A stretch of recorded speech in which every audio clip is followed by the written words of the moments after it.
मध्य प्रदेश सरकार में मंत्री विजय शाह के खिलाफ सेना की कर्नल सोफिया कुरैशी पर आपत्तिजनक टिप्पणी के मामले में गठित विशेष जांच टीम यानी एसआईटी ने सुप्रीम कोर्ट में अपनी प्रारंभिक रिपोर्ट दाखिल कर दी।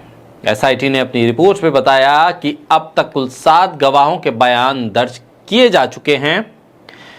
रिपोर्ट में यह कहा गया है कि जांच अभी शुरुआती दौर में है।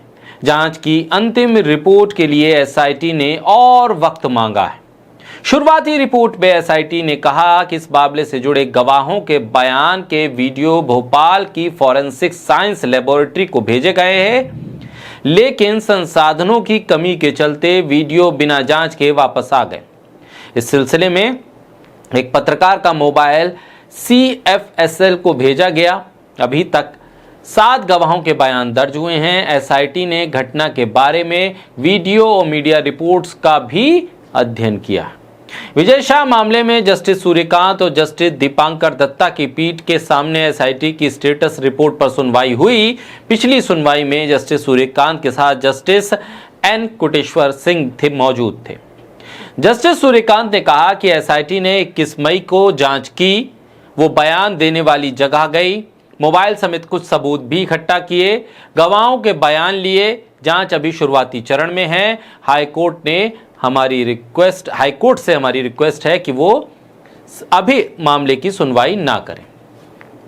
एसआईटी ने तय तारीख की जांच रिपोर्ट पेश की। एसआईटी ने कुछ और समय मांगा।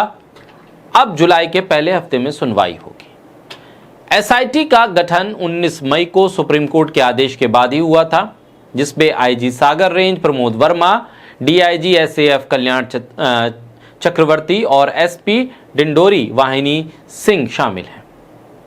चौंकाने वाली बात यह है, और चौंकने वाली बात तो बिल्कुल भी नहीं, हालांकि ये लिखा जाएगा कि चौंकाने वाली बात है, लेकिन आप चौंकेंगे नहीं, क्योंकि आपको पता है कि पिछले 10 सालों का ट्रैक रिकॉर्ड क्या है। एसआईटी ने पिछले 6 दिन जो जांच की, उसमें विजय शाह से कोई पूछताछ नहीं की। मतलब जो आरोपी है, जिसके बयान को लेकर एसआईटी बनी है, उसी से पूछताछ नहीं की गई। आखिर पूछे भी तो क्यों पूछे? कौन पूछेगा?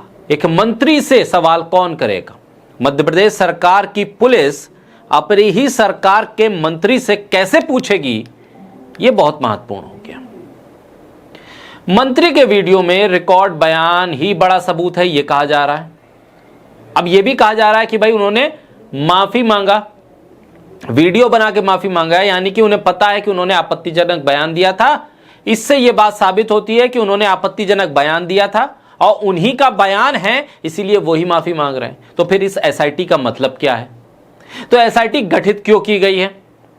अगर एसआईटी गठित की गई है तो कम से कम एक बार के लिए ही, खाना पूर्ति के लिए ही मंत्री महोदय को बुला लिया होता। या हो सकता है कि मंत्री महोदय ने कह दिया हो कि अभी मेरे पास समय नहीं है, बाद में आइएगा। तो एसआईटी को तो समय मिल गया है, साथ ही विजय शाह को भी समय मिल गया है, क्योंकि अब जब तक सुनवाई नहीं होगी, जब तक जांच पूरी नहीं होगी, तब तक विजय शाह की गिरफ्तारी नहीं होगी। दूसरी तरफ प्रोफेसर खान को, प्रोफेसर महमूदाबाद को, इधर एफआईआर उधर गिरफ्तारी, जमानत के लिए सुप्रीम कोर्ट जाना पड़ा। और फिर आप कहेंगे कि सबके लिए समान न्याय है, तो शायद कुछ सोचने वाली बात है। किस हद तक सबके लिए न्याय है, किस हद तक सबके लिए समान है, यह बहुत महत्वपूर्ण हो जाएगा। और महत्वपूर्ण यह भी है कि आप सेना के मनोबल को तोड़ने वाले बयानों को क्यों ढोएंगे? ऐसे व्यक्ति को आप क्यों सहारा देते हैं जो आपकी सेना के मनोबल को तोड़े? यह काम तो पाकिस्तान कर रहा था, पाकिस्तान की मीडिया कर रही थी, ट्रोल कर रहे थे। आपका मंत्री अगर करने लगा तो आप एसआईटी के नाम पर वक्त को खींचते चले जाएंगे। तुरंत कार्रवाई होनी चाहिए थी। बयान दिया, माफी मांगी, मतलब बयान उसी व्यक्ति का है। बयान आपत्तिजनक है तभी माफी मांग रहा है। 1 बार नहीं, 2 बार, 3 बार माफी मांग रहा है, कोर्ट में माफी मांग रहा है, सार्वजनिक तौर पे माफी मांग रहा है। अब इससे ज्यादा सबूत क्या चाहिए? लेकिन बहरहाल एसआईटी बनी है तो समय मिला है। आने वाले वक्त में देखेंगे फाइनल रिपोर्ट में क्या मंत्री जी बेगुनाह साबित हो पाएंगे।